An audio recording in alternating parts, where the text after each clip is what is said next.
Our sponsors already spoke. We did our fun fact. We did a quick introduction. So let's just get started. I did mention I'm one of the managing brokers. I also facilitate our mentorship program.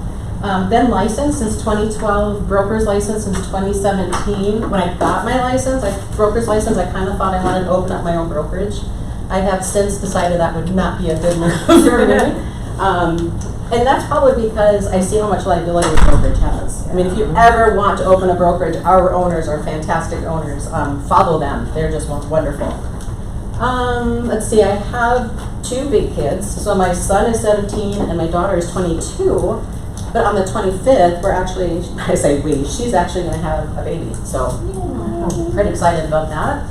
I've been married for 21 years, but I've been with my husband for a very long time. My husband is a lender, and we do work deals together. I also have a sister who's a lender, so we also work deals together as well.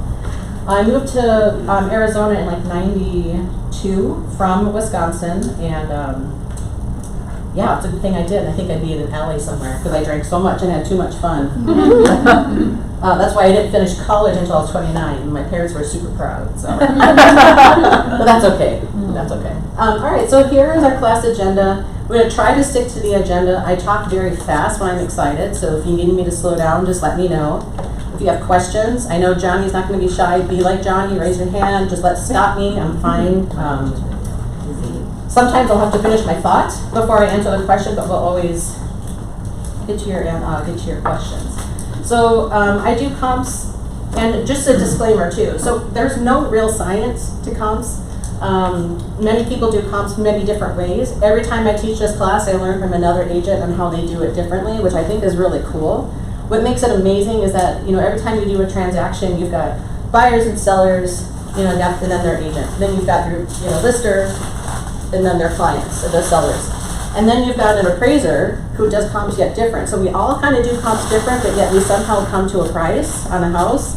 And believe it or not, it does appraise. So we're in the market again where appraisals are important. So we're going to have to price our homes accordingly. Long are the people that were spending so much money over appraisal or not even having appraisals. So I do comps a couple different ways, a subdivision, the zip code, I do a mile radius, and then I like to analyze the data between the 3 searches. I could think like an appraiser, although we're not appraisers. Appraisers have a lot of school, they have a lot of, I guess it's more like an internship they have to do, but maybe I'll just give you some things that I learned from my appraisal friend. Camille, will we get these slides? I'm sorry. I can share them with you, yeah. And they change all the time, like I just rewrote this whole thing yesterday, I think, or the day before. I did comps, last time I did this class, I think was in the fall, and so our market has changed considerably since then. So, think like an appraiser. I really want you to understand what utility function means as far as an appraiser, and then some discussion points to have with clients, and then there's a search comp feature on the MLS.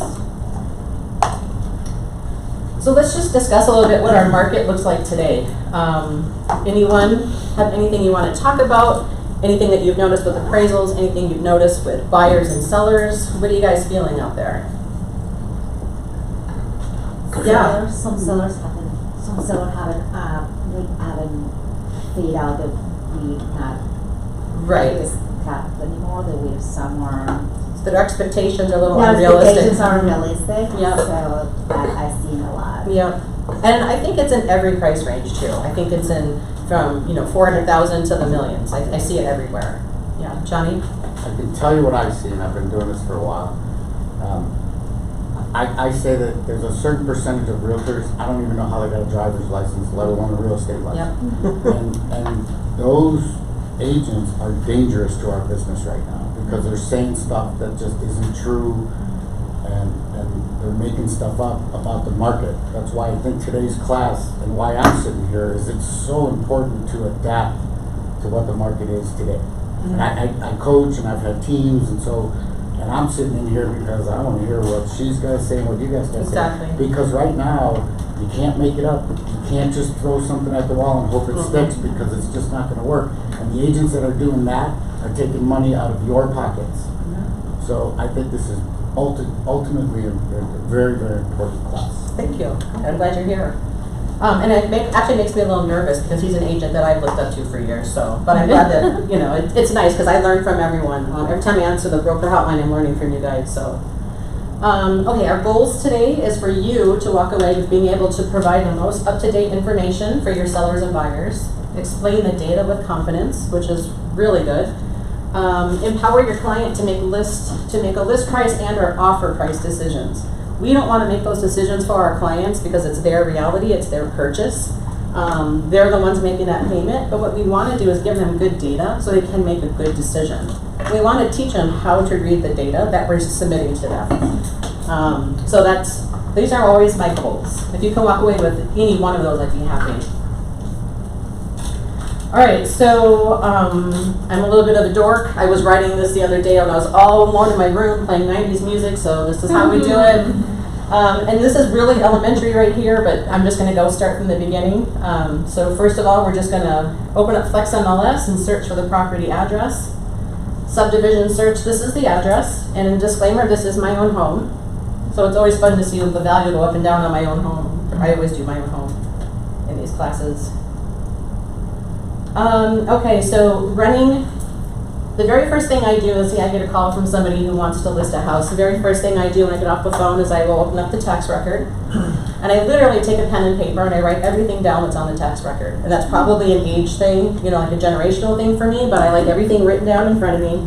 And what I write down is their full address, subdivision name, number of bedrooms, bathrooms, square footage of the home, square footage of the lot, and pool or no pool. And I also think build year is important, but if you're also working with acreage, that's important too. If that's the only house in the subdivision that has a 4-car garage and the rest of them are all 3, that's important to make sure you kind of know the area that you're in. However, a lot of times agents will call and I'll help them do comps. This is the information we start with. And then based on their knowledge of that subdivision, we'll whittle it down a little bit more. So this is out of monsoon. I know that we also have curb view. I have not dove into curb view enough to get in front of the class and speak with confidence on that. So this is monsoon. And this is where I get all of my information.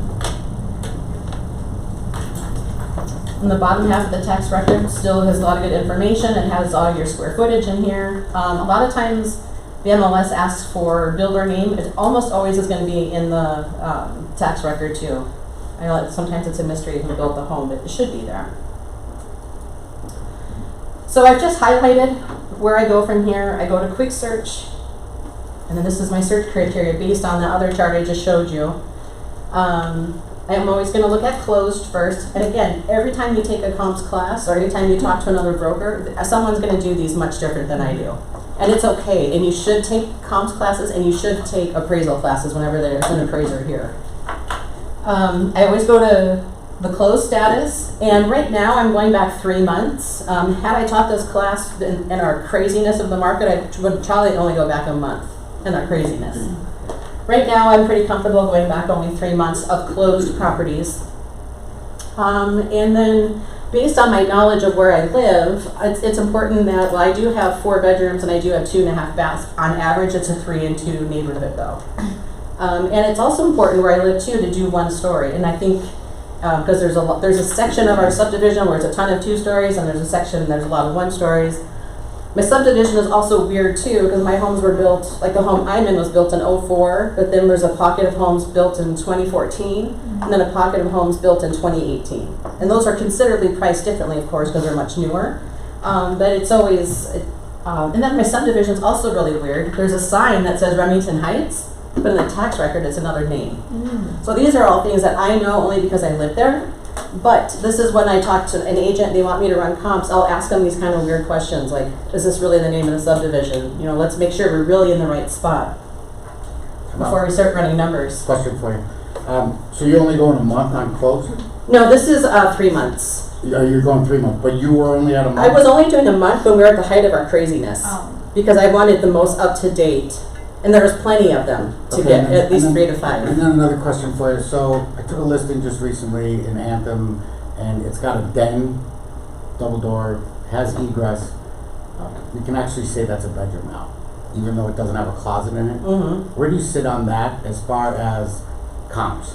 So if I say it's a 3-bedroom home and one of them's actually a den, Mm-hmm. but I'm counting it as a bedroom. As a bedroom. Yeah, I mean, how do you address that? Well, I think in my description of the home, I would probably really clarify that it's currently being used as a den. But it could be, so an appraiser, of course, is going to look at it as a room. A room is a room is a room to an appraiser, if it's used for a bedroom or a den, or a living room or a loft. So I tend to think more like an appraiser because I don't want anything to come back and bite me in the butt. But I also want to be super conservative with my numbers so my clients have a really good idea. So we're not losing properties to bad appraisals. It's a chicken and the egg thing, though. It really is. Because nobody's going to look at it if it's a 2-bedroom, and they are going to look at it if it's a 3. So it's Right, kinda but I've also had clients too that they were so frustrated every time you went and looked at homes because it would say it was a 4-bedroom, but it really was a 3-bedroom and a den. So before we went looking at homes, I called everyone. Is it truly with a closet? My client defines it as it has to have a closet. Is there even room in that room to put a closet? Because they want to use it as a bedroom. But according to Armless, you can count it as a bedroom You now because can, it has yeah. egress. So you don't know what, it's all up to the agent now. It really so- is. Okay. It so really is. I'm not missing something that No. And I think, because I had that experience with that client who was also like an engineer type, it really baffled him that they were like, why are agents so inconsistent with this? Because it wasn't a perfect science and it really drove him nuts. To make sure our showings went great, I just made sure I had that information armed before we went, or we didn't even go see it. Because he wanted this X amount of rooms. So when you were agent, can you tell me what you mean by egress? Like, explain if that. there's a fire, there's a way to get out. So if there's a window, Got they it. can get out of the house if there's a fire or a flood or something catastrophic. Okay. I'm sorry, I don't want to. No, you're okay. But this is all good stuff, everybody knows. I get it if you're showing property, but if you're listing property, where do you stand, or where do you think? Where do I most people personally, stand I as think far where as- most people stand is that they're not gonna count it because it doesn't have a closet. And agents think closet, appraisers don't. So I personally would probably just say it's being currently used as a den. That's how I would probably put it in my description, public remarks. I had a rental that I did, and I just put it in the private remarks. But because the room was bigger than the actual rooms that were in the house, so I just put it in the private remarks, but we counted it as a bedroom. So I don't know if that helps. Yeah, and I think it's kind of along the same lines of when people have a guest house or a casita, and if they add the square footage into the total square footage or not, but it's always good to explain it in either public remarks or private remarks. I think it's kind of along those lines. Can we do this just for Shanice? Raise your hand if you've got a listing and it's 2 bedrooms with a den, and the den has egress but it doesn't have a closet. How many of you would count it as a bedroom to get more traffic? I would. Just to get more traction, Right. because I get Yeah. what you're saying, because I've Yep. had 2 bedrooms and they're hard to sell. They are hard to sell. Yeah. So is that So- 50-50, you think? Yeah. A little bit less, but Yeah. yeah. I'm just curious. Yeah, I that's think really it's a little bit important. less. I mean, honestly, for me, it depends on my client, and it depends on how they want me to market it. Because that's an Andrew Glenn answer. But I So would to put, take- so I would put 3 bedrooms, but in the remarks, I would say den can be a bedroom. That's what Andrew. That's what Andrew would say. That's what Yes. Andrew would say. Yeah, and Andrew's our designated. Because broker. Armless says you can count it as a bedroom as Yeah. long as there's egress, so. Yeah, and this is always going to be a question, I think, because Armless didn't used to. Like someone would say, but it has to have a window, it has to have a closet, it has to have this. Armless is kind of vague on what they have in there, and I think it's done on purpose. Agents and appraisers are always going to think a little bit different on that, and that's just the way it is. As long as we know that, that's all Now that they say if matters. you put an armoire in there, now it has a closet. Not as a closet. Yep, a wardrobe. Yep. Sorry to interrupt. Oh, no, you're more than perfect, thank you. Okay, so that's my search criteria. With my search criteria, I came up with, I think it's 6. Yeah, 6 homes. I like to find 3 to 5, and that to me is just minimum. So this is just within my subdivision. But what I didn't count for on this search was the age of the home. And again, I have 2018 homes on one side, 2014, and then mine in the middle are like 04, 05 homes. So and I just actually talked to our designated broker about this yesterday. There's not a really good rule of thumb to say, well, here's a 2018, but here's an 04. How much is an appraiser going to adjust up for a new build? And Andrew says there's not a really good science for it, which there really isn't. And it's hard to say there's a rule of thumb because my 04 could be completely gutted and rebuilt, and it's just as new as that 2014. I mean, I say I did roof, AC. Took everything down to the studs, everything's brand new. So we've got, to me, that's pretty comparable. But appraiser's not gonna know that unless he calls a listing agent, right? Or a listing agent gives him that information. Camille, really quick, would you share that information with the appraiser? I will, yeah. I'll even, if I have clients that are super diligent and they listen to any advice I give them, some do, some don't, I would ask them to create a list of all the upgrades and updates that they've done. I mean, I don't care if it's even down to putting in all new faceplates on light switches. Let's just put it on there.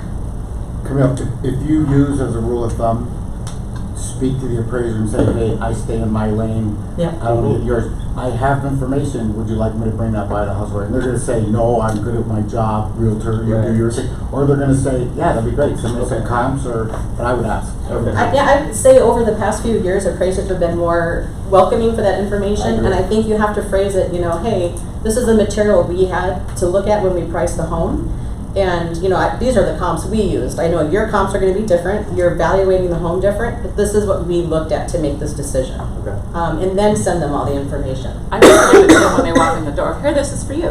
Yeah. That's it. Yeah, and say nothing else. That's it. They do Not not say want to be anything. talked to, No. anything, yeah. Some of them do. I had an appraiser sit talk to my clients for quite some time one day, they couldn't believe it. Because I prepped them to say, hey, don't even talk to them. All right, so now we're going to switch up the criteria a little bit, and then this is where I start having fun, and I could spend hours doing comps on one house. If one of you called me, I believe you would be on the phone a long time. Knowing my subdivision, now I'm going to add in the build year, and then it only brings me to 3 homes that have the same build year. But what I don't know is if these homes have all been updated. And how do I know that? By looking at the MLS, calling the listing agent, whatever.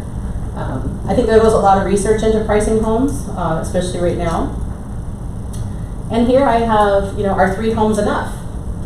I personally think so. I like at least, it's okay, but that would still prompt me to go on and do another search in another way. I would like to have 3 to 5 recent closes with like properties. This will give us a good idea what the price per square foot has sold for in this subdivision with this build year range. And my build year is always plus or minus 3 years. So my home being in 04, I would go down to 2001 and then up to 2007. So I get like a 6-year spread.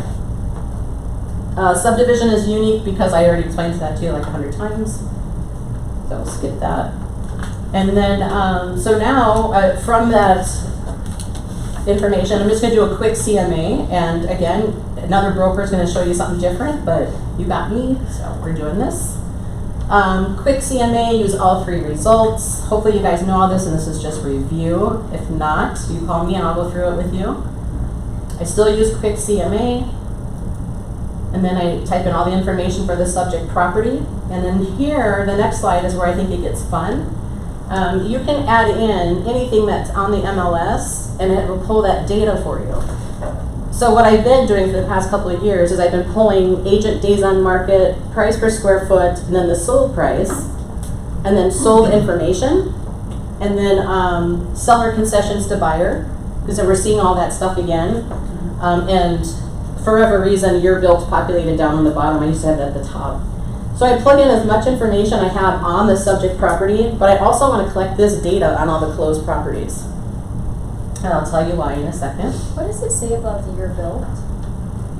That is seller concessions to buyer. Oh, okay. Yeah, and then I don't know why, it took me for years to realize how to do this, but when you're on this last thing here, this last like placeholder, if you want to add more fields to it, just keep clicking, you can keep adding more fields. So let's say you've got horse property and you want to make sure everything has horse property, or you want to make sure it has a like acreage.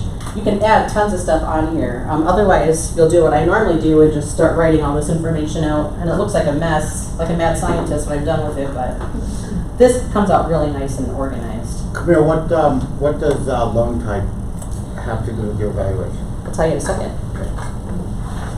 So I am going to, yes, this is still part of the CMA, use that location.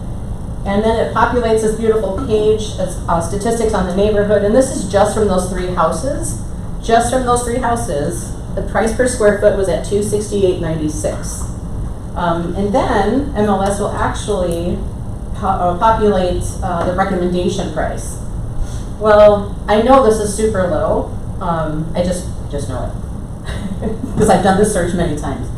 In my mind, because I know the area, I know this is low. So this is gonna prompt me again, number one, because I didn't have more than 3 properties. So to prompt me again to do another search. What is my next slide here? I was gonna say, is this it? Are we done with comps? No, never. This is not it. Not a chance, hot shots is what I said. My next search is zip code. So my zip code where I live is 85142. But now I get very specific in what I'm looking for in that zip code area because Queen Creek has gotten really large.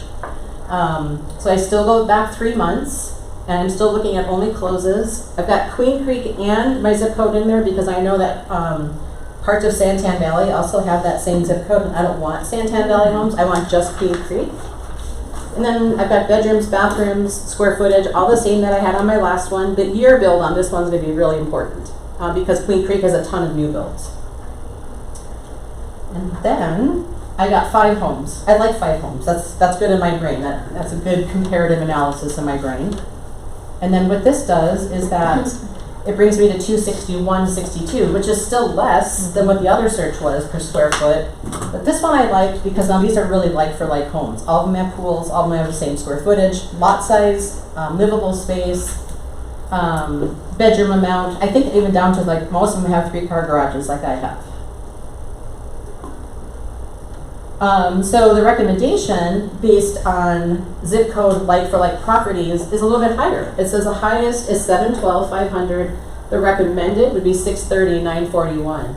Well, we did a HELOC on our house back in January, and I think then before the remodel, we did, I think it comped at like, the appraiser did, we had like a in-house appraiser. No one came out to the house and measured or anything.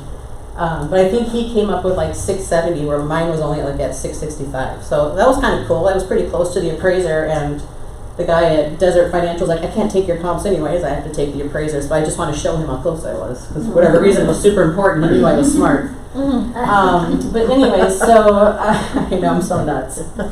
So from here, I know that my house now, since it's been remodeled, would probably sell for like $699, $700. But that's just based on the remodel that we did.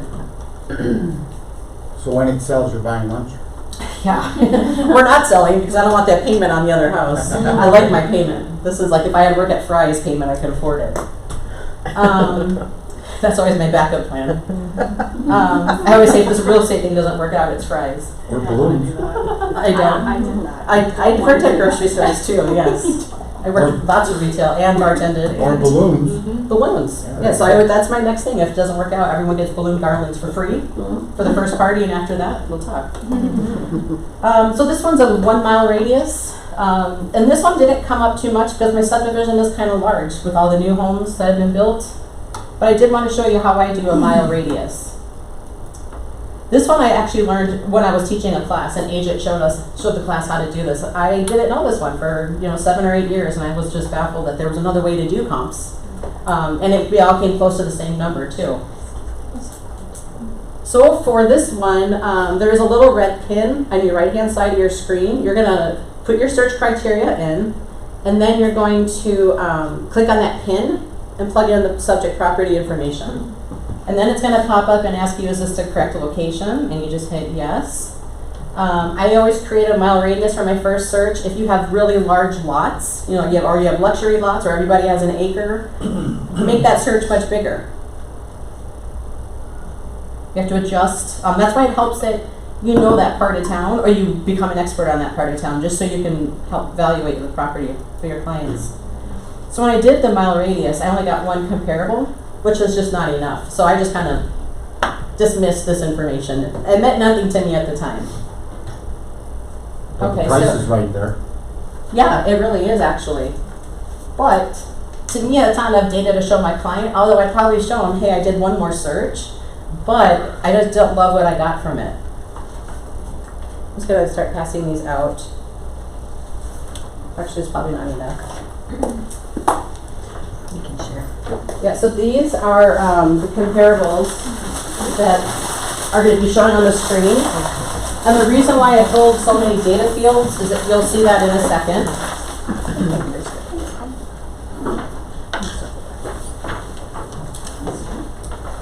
So I have black and white, double-sided. If I, for a client, I would make them a little bit prettier.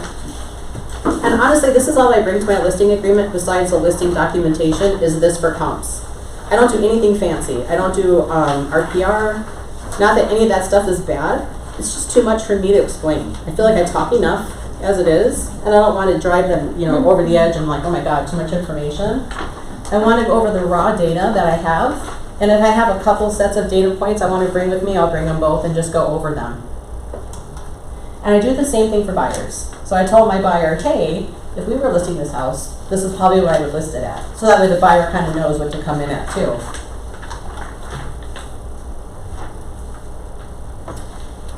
Okay, so data. I love this data. There's so much good information sitting right here in this bottom half of the page. Actually, the whole thing is good. So I always tell my clients, let's just make sure we're watching this, make sure I pulled only closed. And then all this information here is wonderful. And you can notice there's conventional, no concessions, no concessions. All that is really important. And I think Johnny probably knows where I'm going with it now. So here's the second page, which would be on your back side. Does everybody have one?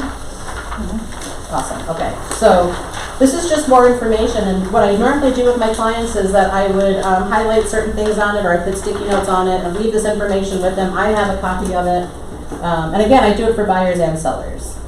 My goal is to empower them, and the reason why is because I never empowered myself when we were buying houses in the past, and we ended up walking away from a house like in 2010. I've never been divorced, but I thought that was probably the most comparable that I would experience to a divorce, is how crappy that situation was, is to walk away from a house. But I wasn't in real estate. I could care less what I was signing. I trust my husband. I still trust him, but now I read everything. And that's why, for some reason, I just have to know everything in this industry. I don't ever want anyone to feel that crappy of having to walk away from a house. So I kind of thought it was our forever house. Our house now is. So this is what I do. So let's have some fun. So I look at payment types. Out of the 5 closed properties, there was 3 conventional loans. There was 1 VA loan, 0 FHA loans, and only 1 cash buyer. So what does this mean? What can my client expect if they're listing their house in that neighborhood?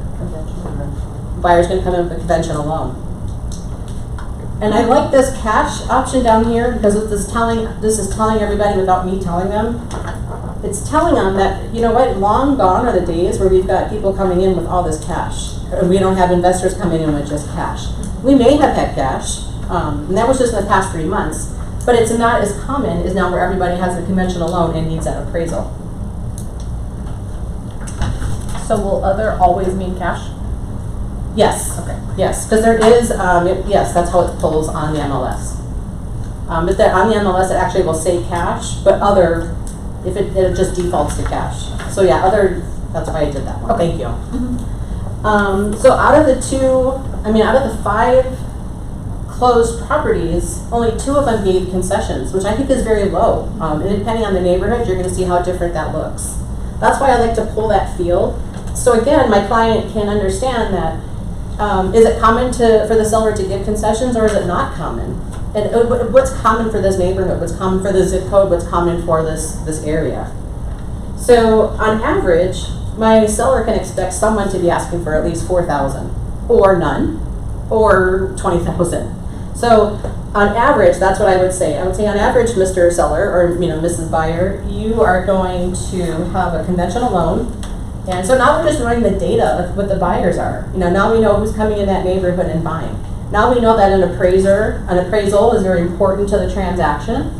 And this kind of sets up your clients, that their expectation is someone's going to ask us for concessions, and they're going to almost always have a loan in this area in the past 3 months. And I think I just explained my next slide, but here it is. So we can expect to have a buyer with a conventional loan.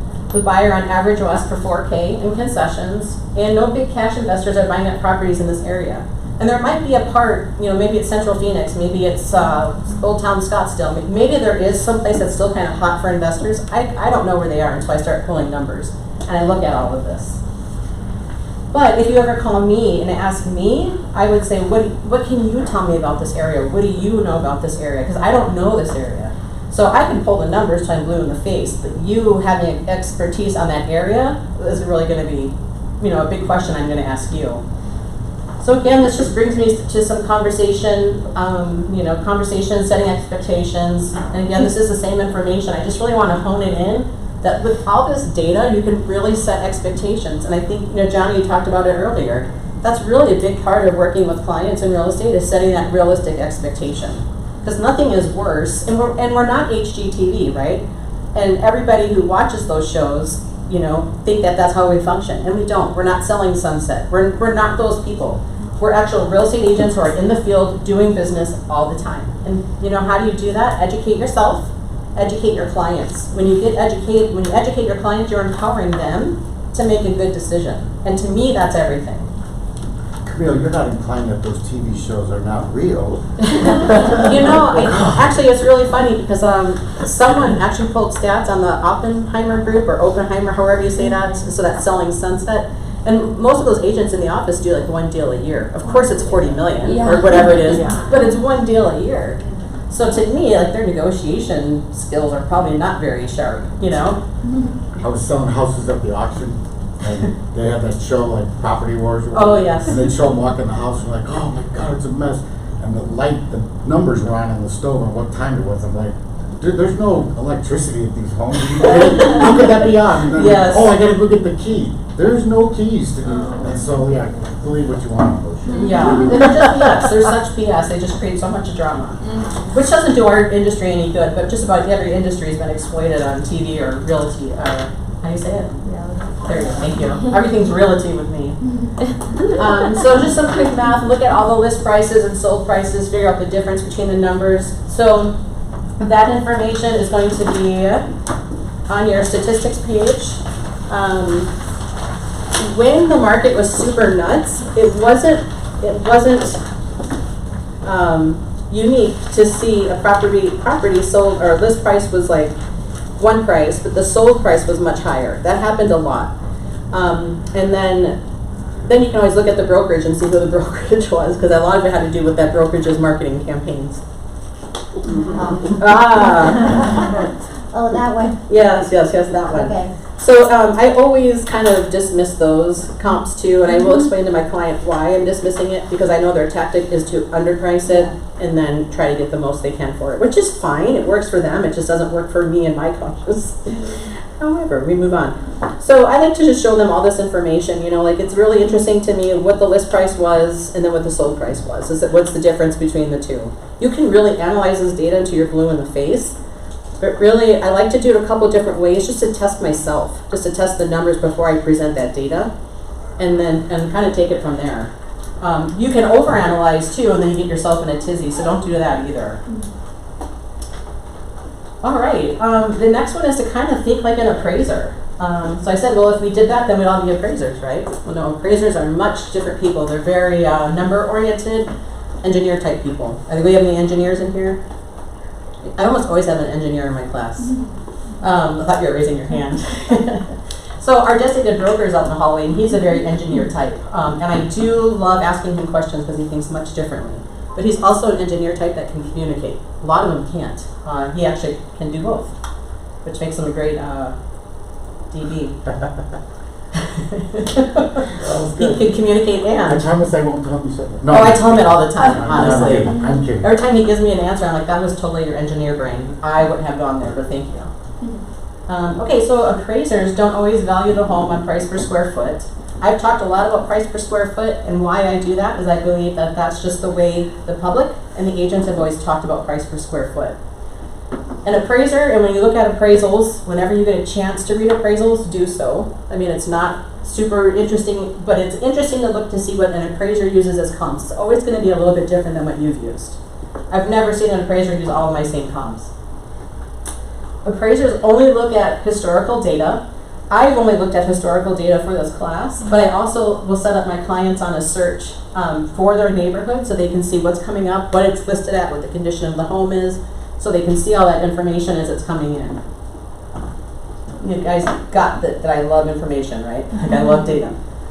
So, an appraiser will try to stay in the subdivision for properties. They love model matches if there is any anymore. An appraiser is going to search what the norm for the upgrades are, what has sold.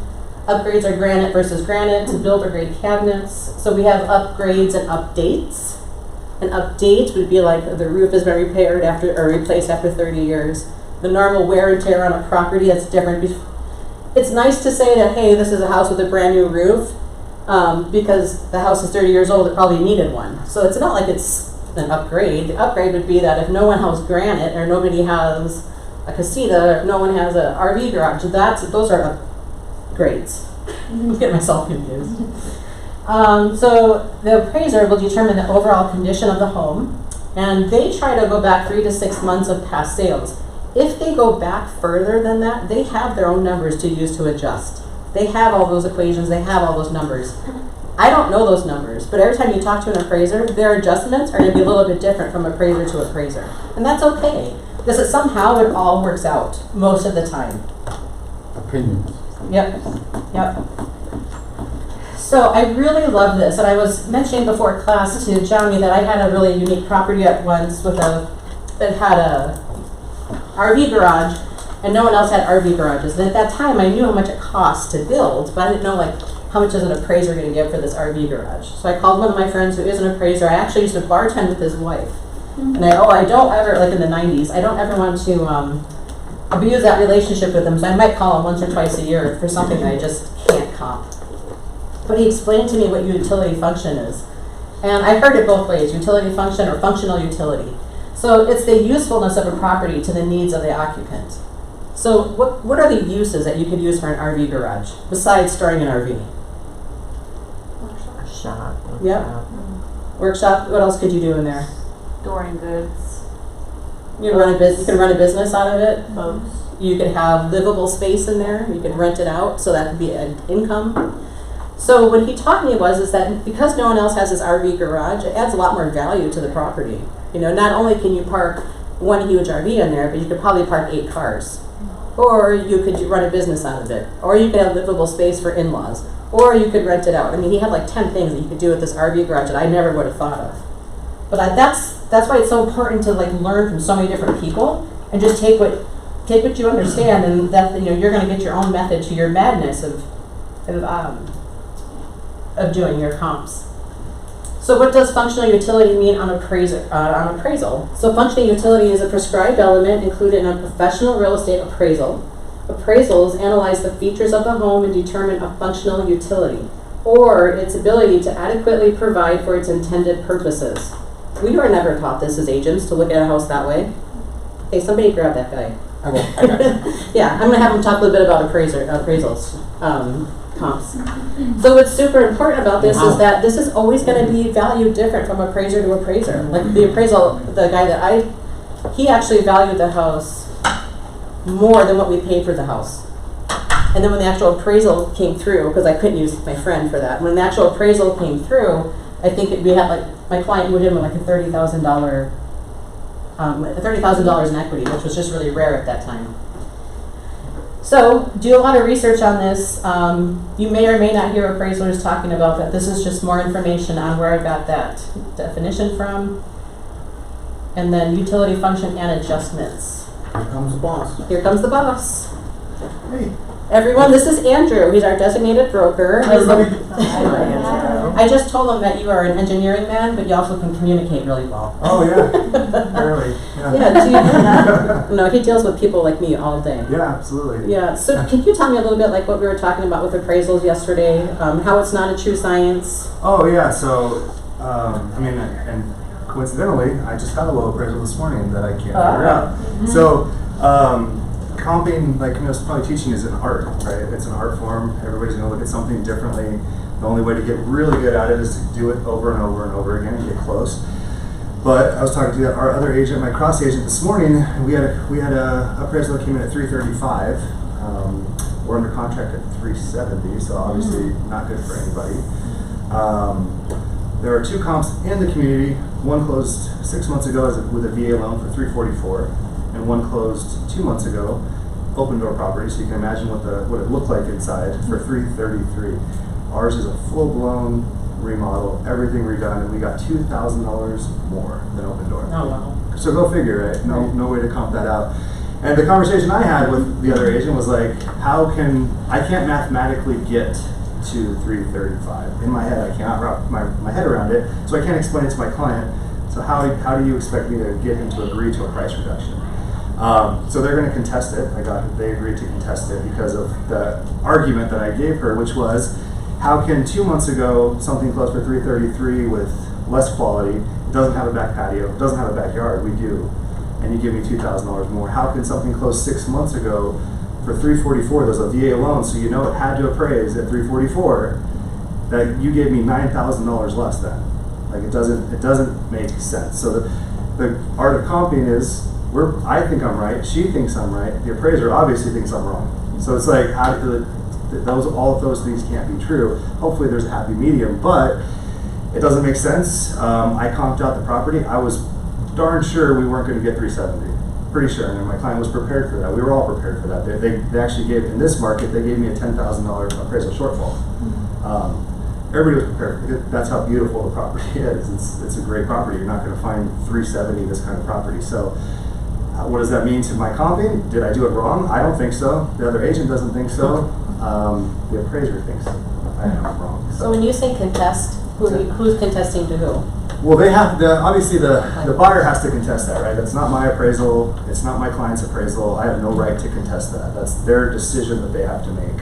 And I had to explain that to the agent. She's like, well, you guys should contest it. And I said, I can't contest that. How can I contest that? It's not mine. It's your buyer's decision to contest that, cancel it, try to renegotiate. So I had to basically talk to them about why I thought it was a bad appraisal. And I said, if this had come in at 345, 350, I could mathematically wrap my head around why we got there. I wouldn't agree with it, but I could stomach it. But I can't stomach this one. So that's the argument. I just wrote a nice long email to her and the lender about why I think we should contest it. So, it's funny that you're teaching this class today because I talked to my client. My client's a longtime client. We do this all the time together, and he didn't argue with me. He understands, and he's going to make the best deal he can make. But if he hadn't been my longtime client, if this was just a regular seller, I would have had a lot of explaining to do mathematically, and I had all that background. We had talked about it. I comped it. I showed him the dangerous scenarios of why the price we picked was pretty high. It was pretty aggressive in this market, but here's why I think we could get near it. Right? It was an always hopeful price. So I didn't price it at a number I thought we could get. I priced it at a number I hoped we could get, but we were close, and I showed him what we could get. So it's an art. Like there's no science to any of this. I could give you the address, and every one of us can come up with a different number. And the only number that matters is the appraiser and how close we can get it. So I'm confident in my numbers. I'm confident that I was close, but like Camille probably told you, this is an art, and the only way to get really, really, really good at it is do it again and again and again and again and again. So that's the best way. I also stress too that every time somebody teaches it, you're going to look at comps differently than I am. Like I did subdivision search, zip code, and like a mile radius. Yeah. And Andrew may look at it different. There was one of our other staff members was in the first class I taught on comps, and she never looked at all that data that way. She looked at just what the monsoon had, and you can click on comparables. That's what she clicked on, and that's how she did her comps. She always had appraisals that were at value.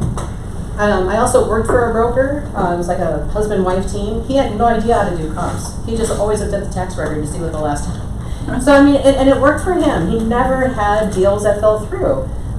For some reason, it's so important for me to look at all this data and be able just to empower my clients with that information, because I don't want to make that decision for them. I want them to make that decision. Well, all you can do is provide the information, provide the correct data.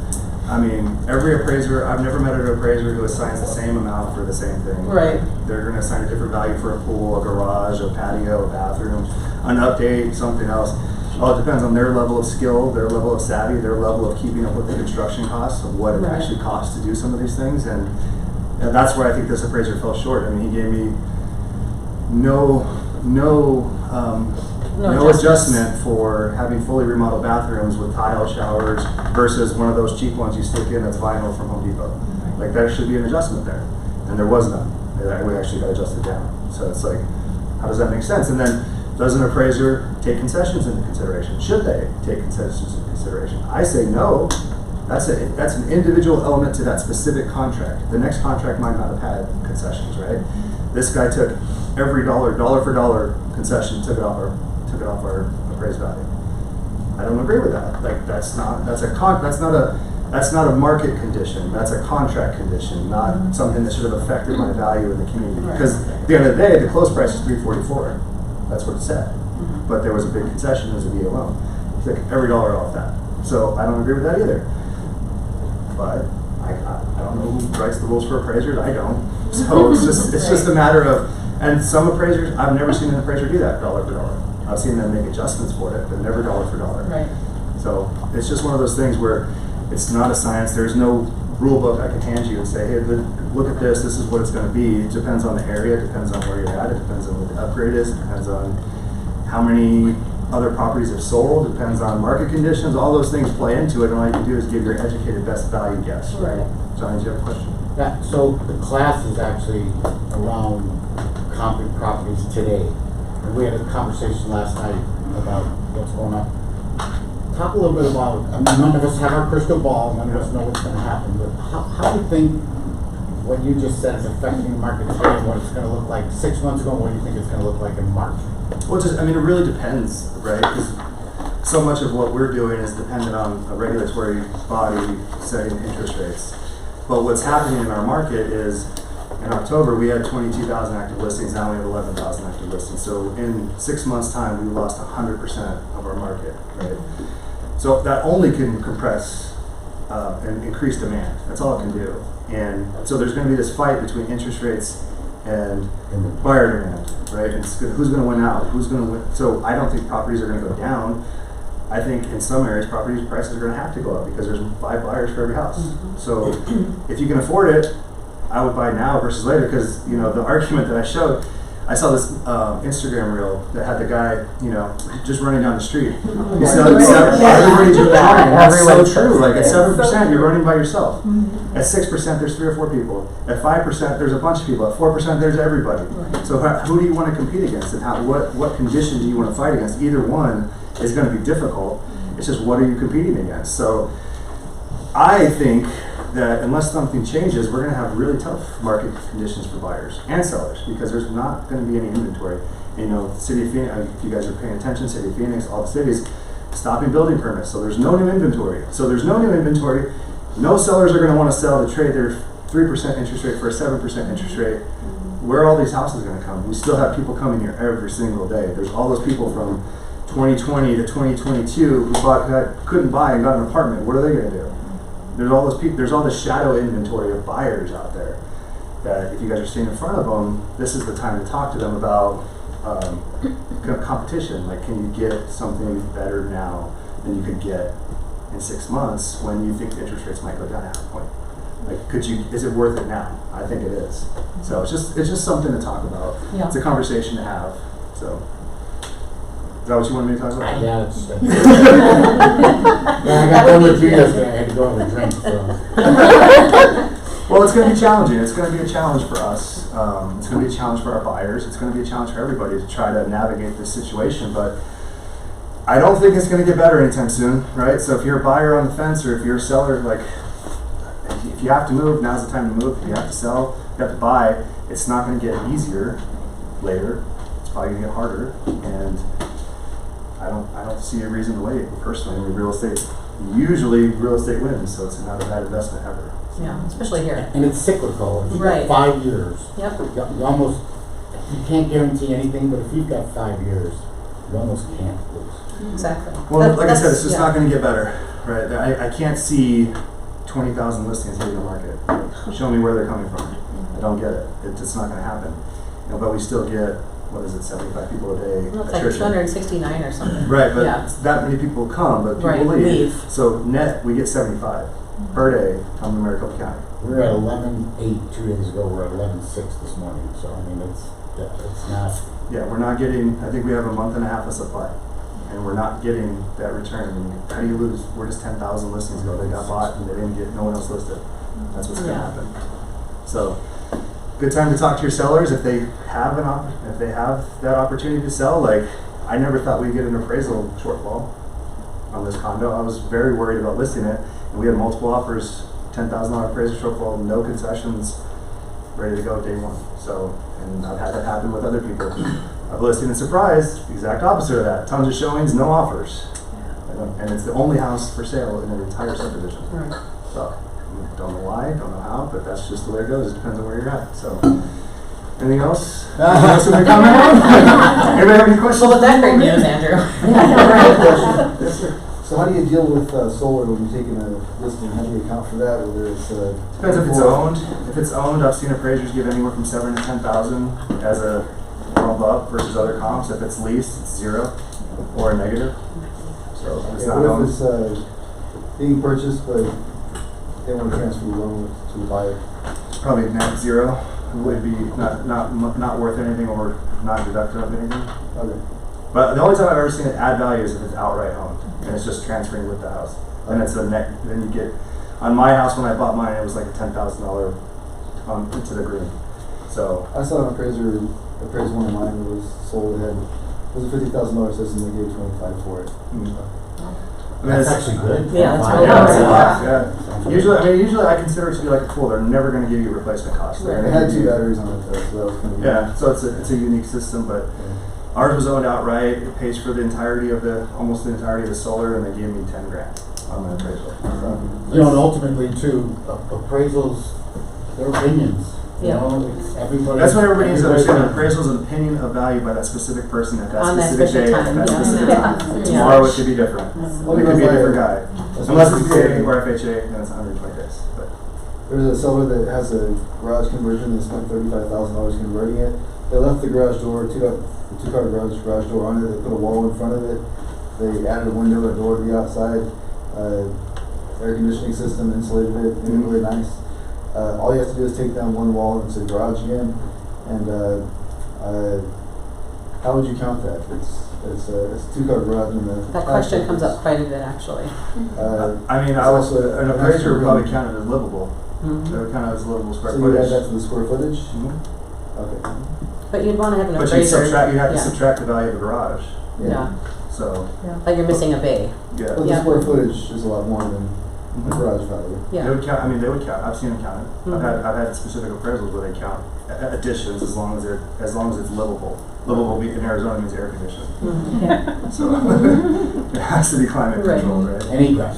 That's- Yeah, ingress, egress, two mains for sure, and then they'll count it. I haven't seen. It depends on the appraiser if they want us to go deeper than that. If they want to see if it's permitted, all that stuff. Like that's not generally in their purview because they're not engineers and they're not builders. But I've seen appraisers get in the weeds on that, and we've had to call them out on it. Like, why are you asking for an engineering certification? You're an appraiser. Like, what are you asking for? Yeah. So it just depends. It depends on who you get, the day you get, and how their night was the night before. Seriously, so true. Yeah.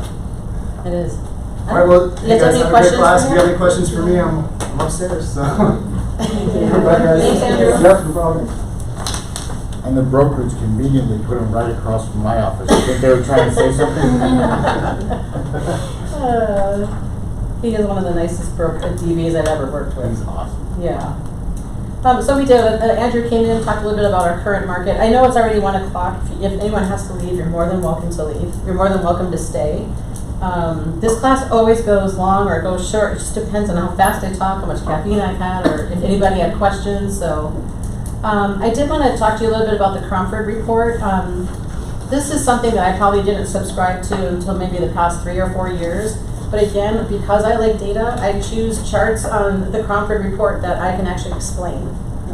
Stats was not my strength in college. So I do pick a chart that I actually can explain. I like to use the snapshot and then zip code. And I like to look at the, and I have it on the next screen here. I like to look at the annual appreciation line, which is where I have the yellow line. I know this is small, but in my zip code, the 85142, the annual appreciation is now like per square foot is like at 0.8%. But the annual appreciation was at 7.0, which is what is pretty normal for the valley as a whole. But look at the craziness here. It was like at 27.3. That's crazy. That's crazy appreciation. but look at how much it's declined over the year. So that's why I love looking at this. I mean, you can choose any chart, you can choose multiple charts, you can sit there with them, and if you have an engineer type, they love this data because they're going to make their decisions based on data more than emotion. But of course, they're always married to a very emotional person. So this is really good for that one person who does make the decisions on data. We talked a little bit about yesterday versus today. I'll just go through it again. So REITs, or real estate trusts, our cash investors are no longer scooping up properties and outbidding the average buyer. Is it a flat market? We have more sellers, we have more buyers. And again, how do we prove that to our clients? Show them data. You know, right now, like Andrew said, we've got like 5 buyers for every 1 house. We do see multiple offers. I have a house that's a contingency on the buyer selling another house, and I've still had agents calling and showing that property, and my clients are just baffled that they're still getting showings. And I'm not, because I really want a really good backup offer. And then I did mention the 269 people move here a day, but I didn't talk about like how many people leave. So yeah, to discuss with your sellers and your buyers, you know, we still don't have enough homes. Assume the buyer will need a mortgage and appraisal to purchase. You just can't put anything on the market anymore. There was a time in our craziness where you could literally list anything and just have a picture of the house and you would get multiple offers on it. And again, that's because of the REITs and the cash investors. Turnkey right now is pretty hot because when people are at their limits. They have high rates and they're buying the house based on the mortgage payment versus sometimes the price. Of course they have to qualify, but so all of that, they're pretty stretched. So they want to move into a house where they don't have to do a ton of work. On that note, do you tell your sellers for this price point, this is what the average buyer is going to be paying a month? I don't. No? Okay. No, I stay in my lane. Okay. Because one time in the beginning, I did pull out an app and I did plug in information, but I think I forgot to put in the HOA fees. So I gave someone the wrong mortgage. Okay. So I've learned, mostly from my husband and my sister, don't ever quote mortgage. Always, always. When I work with either my sister or my husband as the lender, I call them the lender. And they're like, isn't it your sister? Yeah, it's my sister, but right now she is the lender. Well, I'm going to give her the MLS sheet. She can pull whatever information she wants off of that. She'll tell you what your payment is. I stay in my lane. I know enough to do damage, and I don't want to do damage. But I always say we have the best part. You know, we get to negotiate the homes. Of course, the better you know your contract, the better you can negotiate. But yeah, so after all of this, and I showed you all these different ways to comp, and I know there's like 7 other ways that people still do comps. There is this on the MLS. It says search comps. So why would I go through all of this to show you that this is here? Because this has a default, and I think it goes back 6 months, and it does like a, I can't remember what the radius is. It's a point, like it's a quarter mile, I believe. Yeah. So I do this because I want you to know, like, if you ever just look at that number, it's going to give you a quick number, but it's not going to be like the best number to list the property at. I still want you to go through everything. You know, if you were talking to me and I was your mentor, I would say, I still want you to do this exercise, and then you can always compare this number to it to see, just to see. So I would still do the other search. So then lastly, if I were to sell my house today, I would say that it'd probably be between $675,000 and $700,000. But we just redid a ton of stuff in that house. We did new AC. The only thing we didn't do was roof. So I have no plans to move, but roof will probably be done in the next couple of years, but I will never move again. And then why this price? We just completed a remodel, did some major updating and upgrading. So the flooring was an upgrade, bathrooms were updates, they needed to be done. Kitchen was an upgrade, and pool decking, but we need to redo our pool as well. So there's a lot of things we still need to do, like big ticket items, that wouldn't add so much value to the house because it's regular maintenance that you need to do for your house. So my husband wasn't interested in doing those at this time because they all function. So that's it. That's it for me. Okay. Based on everything you said today, gun to your head, what's the most accurate appraisal or most accurate formula for finding price right now, comps right now? I would say subdivision is the subdivision search, because that's where you can probably find like for like and model matches. That would be my gut. Yeah, and I think too, once you have everybody in that neighborhood, they're all drawn to that neighborhood for a specific reason. They like the lot size, they like the floor plans, but people also do the same type of upgrades and updates too. A lot of people have pools. You know, we don't have any amenities in our HOA, none. So would you agree if you took subdivision and then plugged in dollar per square foot, you're actually gonna be as close as? I think so. I think that's usually my best one. This one happened to be zip code, but that's only because I know that area so well. Right. Yeah. But that's where I would turn to the agent, whoever I'm talking to, and say, well, what do you know about this neighborhood? Is it a superior neighborhood? Does it have more amenities than another? A neighborhood a mile down the road from me has multiple pools and tennis courts, and we don't have any of that stuff. Our neighborhood's really bad, like that way. The houses are all taken care of, but as far as we have zero amenities. Can I add one thing? Yeah. For everybody, there's a lot of new agents in here. You know, the agent on the other side, whether you're the buyer or the seller, they're looking to make money on this too. I mean, don't be afraid to say, hey, this is where I'm at, what do you think? Right. I mean, because it's gonna sell for a certain price or it's not. It's not a matter of, you're the enemy. You're not the enemy. You guys are trying to work together to do what's best for both your clients. Don't be afraid to talk to the agent on the other side. That's I agree. my advice. Yeah, I agree. In one of the classes I teach, I really stress playing well in the sandbox with everybody. And I think, I don't care what brokerage you're from, who you learned, all this information from. The goal is, this is how we make money. Of course, we don't want to steer our clients in the wrong direction to make that money. We want to be able to look in the mirror the next morning, and have a good conscience. But also, we want to close that deal. Like, let's just get it closed. What can we do to get that closed? And I tell you, if we can remove a lot of ego, we can really get a lot done. That's why I say, even if the other agent is being kind of a tool to work with, let them be the tool. Just tell them, I need everything in writing from you. I'm no longer going to talk to you on the phone. I've had more complaints on the broker hotline about other agents and how they're so hard to work with. And my best advice is, well, when you get that feeling from somebody, tell them you want everything in writing. If you happen to talk to them on the phone, recap the conversation in an email, especially if someone turns everything around. We have an in-house attorney, and he likes to tell everybody to pad their files. The second something doesn't feel, even if it doesn't feel right, start padding your file with information. That's the only thing that's going to save you in the long run. Even text messages, save them as images in a folder or something.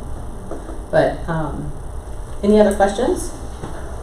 Any other comments? I do have one. Okay. I had a dispute. I know this office because I did a deal with one of the agents over there about a year ago. And we had literally a case what he's going through right now. Oh, the appraisal issue? Yeah. Now, I do go, whether I'm representing the buyer or the seller, I go to all my appraisals. I always go, I give them a file, whether it's my buyer, representing my buyer or representing my seller. I always create a file and I give it to them and add to them. So I was representing the seller and Donnie was representing the buyer. Bennett? Donnie. Is it Donnie Bennett? Yes, yes. And the appraisal guy, he literally went there and said 5 minutes. Okay, first of all, I was pissed. Right. Right. I'm like, he was in his phone, but and on top of that, he was on his phone the entire time. He got into the house, went to the master bedroom, came out and left. I'm like, I called Donnie, I'm gonna tell you right now, I don't know what's going on with this guy, but he didn't have time to look at the property. Okay? And I just wanna let you know that you and I need to have a conversation, and I wanna prepare you because that price is gonna come low. And he's like, it's okay, he's really nice. Yes. We will figure it out. They literally, so we were asking for 75, and he came up at 430. You were asking 475 or 475. Okay. And he came up 475, and he came up as 430. And we already gave 20,000 in concessions for a roof replacement. So obviously at that point, I know my seller was gonna be like, done. I'm done. Yep. Sure enough, the appraisal came back, and Donnie's like, Sadie, you're right. Yeah. So, but he was very intelligent, which I really respected. He went and reviewed the appraisal before he even got a hold of me. He's like, I can see already the mistakes. It's not even just that he didn't took the time to do the appraisal. It's so understanding your appraisal. I know most people don't take the time to read it, but whether you represent to buyer or your seller, know how to read your appraisal, because that's the only way you're gonna contest any appraisal. So he literally, he's like, I'm gonna talk to my client. Well, actually, he already spoke to his client. They already agreed to contest the appraisal, and he came back and he's like, okay, this is wrong, this is wrong, this is wrong. He didn't count even some rooms. It was a lot of mistakes. Yeah. The lenders decided not to redo another appraisal. Mm-hmm. And he's like, Sally, the lender decided not to do anything. I'm like, Daniel, I don't even gonna present this to my seller at this point. So what are we gonna do? I think you need to talk to your buyer, and she needs to go and talk to another lender. So what happened? He went with another lender, and they were able to close, because we were 10 days Oh, to okay. close. He was able to get another lender and the transaction. And then another appraisal And came move, in another appraisal came in. at value? At value. Oh, that's awesome. Yeah. Let me add So- something to that. Let me add something to that. 'Cause I've been around, I've done this well. That same appraiser could have come in over with the same amount of time he went through the house. So don't judge the appraiser by how much time he was in the house, because most likely he's doing everything that she just taught us today, but he wanted to know if there was upgrades. So he walked through the house, didn't see upgrade. There was something he was looking for, didn't see it, and then did everything. It's called a drive-by appraisal. Yeah. So and I'm not I putting get I'm that. not putting you on the spot, but remember, appraisers are like behinds. I get Everybody that. has one. They're I totally behinds. get that. Yeah. But I also interview the appraisers when they call me. I ask them how long they've been doing the business, how familiar they are with the location. He just moved here from California 4 months ago. See, that's different. So That's when I different. have that information, That's a little different. and you That have adds to a little make more sure- to it, so yeah. I always Yeah. ask those questions before I'll go meet them. Yeah, that's So I different. kind So of get you a understand background on their knowledge on the location when I'm selling a home. But as a buyer's agent, do you ever have conversations with the appraiser? I think that's They very usually rare. don't call me, but Right. I usually call the listing agent Right. and ask them if it's okay for me Yeah, to go. and there's many times I've worked with a listing agent. So- We put our comps together. Yeah. We'll put our upgrade list together, and then present a package that we both prepared. Yeah, that's another thing. Like Yeah. my relationship with the agents we're like dating for those 30 Yes, days. exactly. Every day we're texting back and forth. Yep. You know, we can Yeah, do and that's playing well in the So, sandbox, it and that's what we makes want. very. Yeah. Sometimes even my clients get to meet my buyers. Yes, yes. I have that occasion a lot. So Yeah, because of the relationship that as the other agent and I create together to make the transaction just go smooth for yeah, everybody. and it makes the most So- sense because you close. And like you Yeah. said earlier, when once let the ego out, like this is not about who knows It's not better. about us. Yeah, it's not about us. It's about the data in front of us. What can we do to get this closed? Yeah. Did someone else have a question? I feel like it was over here somewhere. I did. Okay.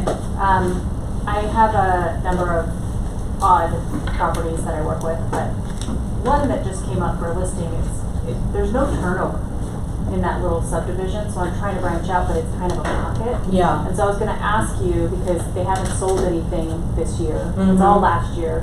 Do you ever utilize Cromford to see what the I do. depreciation and what the adjustments are, and then adjust your list Yeah. price accordingly? Yeah, so I have a potential listing coming up in Florence, and it's in Anthem, which is probably one of the better, not better, but has a lot of amenities in Florence. And there was no other 2 stories that sold in the past, and at all in this year. So I kind of went out, I did like zip code, I did like a couple mile radius just to see what the price would be. And then I did go through and do just Anthem, just for 1 stories and 2 stories, just to see what I came up with. Well, a ton of 1 stories have sold. But I know that there's going to be quite a price adjustment for a 1 story versus a 2 story. So that's actually kind of what I was talking to Andrew about yesterday. And then I'm like, that would be an excellent question for an appraiser. How do you adjust for that? So I think what appraisers would do is they really want to do like for like. But I've also seen appraisals where you have my subject property is a 2 story, and they do have a couple 1 stories sprinkled in just because they were more recent. But they do specific adjustments for that, and I don't know, there's not like a rule of thumb of what that adjustment would be, that I know of. Johnny, do you know of an adjustment for 1 and 2 stories? Yeah, one appraiser's gonna say this. And Yeah. I mean, Yeah. that's the whole thing about this whole thing we're talking Yeah. about. Is you gotta find some kind of common ground. There's no standard. Yeah. So back when I was doing loans, I had a case of scotch in my office always. As the appraiser go, yeah, hey Tommy, I need $785 on this. No problem, Johnny, and that's what it came in because he got a bottle of scotch before he did. It's not that way anymore. It's No. now, you know, you can't buy an appraiser anymore. Thank God it's that way. Yeah. I was in Chicago too, by the way. Yeah. I did write in recently, and I spoke with you about it, the appraisal. It was the opposite of a shortfall. Yes. It was on the seller side. The Yeah. seller's like, we think it's valued at this. And I said, well, it's coming in here. Yeah. Will your seller reduce price up to this dollar amount? And we wrote that in, and that was really helpful. It happened to come in though. So I Did was it like, really? But I got burnt. I had a $60,000 shortfall on an appraiser.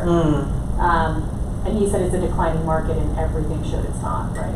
Things are selling like hotcakes out there. Yeah. I'm like, what And information it's so are you looking specific, at? right, and it's so specific to that area, and that And it could was be that an neighborhood. FHA. Yep. Because Yeah. it was an FHA, we were out. There's something else too. If you're a My Home Group dating, I'm not picking it up if you're not. There's always somebody in this building to ask. If you're not sure, everybody, there's a culture here of we're all helping everybody. My door's open, Andrew's is open. Ask other people if you're not sure about something. I ask all the time. I'm in Andrew's office. He's like, "Now what?" And I always, you can always get better. I don't care how long you've been I doing agree. this. There's something else that Yeah. you and I have seen that we can share. Or, Yep. And if you're not in My Home Group, go to an agent that you trust and get an answer. there's- Because I feel it's good like- for everybody. It's yeah. like My Home Group agents are losing business because agents on the other side from another brokerage are too proud to ask for questions or too, we're all in this together. We're all trying to make a check at the end of the deal. So Like every brokerage I've been to has a mastermind page, right? And everybody, there's always an appraiser who also has his real estate license, or she. And I'd like to go on our mastermind and be like, I don't remember offhand who our appraiser agent is. I can't remember who it is. Kooi. Every once in a while, if he's on that mastermind, he'll answer a question. But again, it's just his opinion. Yeah. So, and the same thing, if you have clients that don't believe you on a price, or you guys can't come to an agreement on a price, you can always do a pre-listing appraisal, but then you have to remind the client that that doesn't work if someone has their own lender. Yeah. Because this is your so you can have comps, you can have a pre-listing appraisal, and but that, whatever comes in from that lender is all that matters. So, I mean, we can do all that we can do, but it is an art. For whatever reason, we all approach it a little bit differently, but we all kind of come together at the same time. So, I mean, I don't think appraisals have been horrible. I answer the broker hotline, and I hear a lot of bad things that happen, but it's not appraisal issues. Every once in a while, it's an appraisal issue. I think most of the issues come from ego, honestly. So if we can remove that, that would be awesome. I think most of the issues come from agents that aren't knowledgeable. Knowledge is power in this business. The For more sure. knowledge you have, the more closings you're going to get without problems. Well, and like Andrew and I teach a negotiation class, and the whole thing is like know your contract, know all of our forms, because if you don't know all those forms, then what are you negotiating? If you don't know. So really know what's in the contract so you know what you can negotiate. Ask the agent on the other side, hey, what section of the contract Yes, is that in? Just yes. like Don Blue said, is that in section 6 or 8? Yeah. And if he says 8, you're in big trouble because there's no words in section 8. It's done. It's just additional terms. That's where you get to write in what you want. Yeah. So if somebody says, oh yeah, that's in section 8, just run away. Just find a place to go. Ask him if he's got someone else that can handle the listing. What's your broker's name? Yeah. Remember? Yeah. Well, Sorry, I keep interrupting. But No, it's awesome. just trying to throw out stuff. that I'm helps. honored that you're here, so thank you. Thank you everyone for coming. Thanks, Camille. All my information is here. If you need anything, let me know.